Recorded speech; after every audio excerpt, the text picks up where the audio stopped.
Remix. Eu am revenit așa cum v-am promis, și de data asta cu încă un remix. Cine-i mare Barosan? Barosan de Barosan.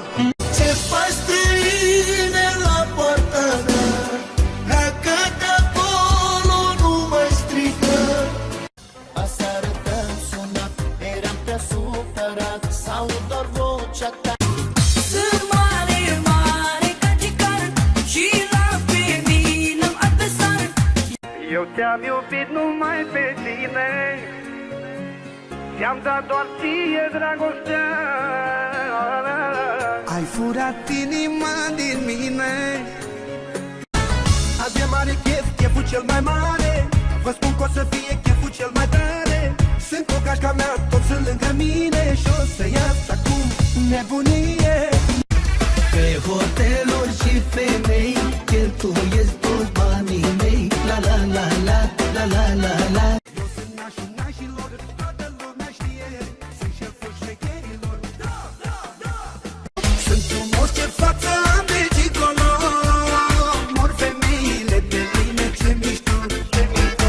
Niciuna din sat mie nu mi-a scăpat. E vară, e aventură, e fuim fără măsură. E soare și nebunie în viață, asta-mi place mie.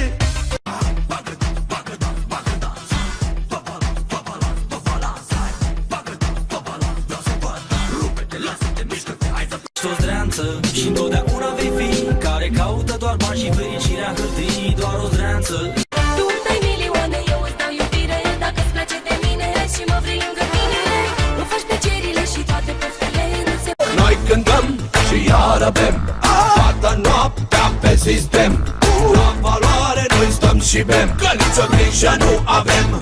Dansează, dansează și arată-le ce poți. Hai, dansează doar cu mine, că vreau să iert pe toți. Dansează, dansează, că eu plătesc muzica. Sparg toți banii, nu contează, fă ce vrea inima ta.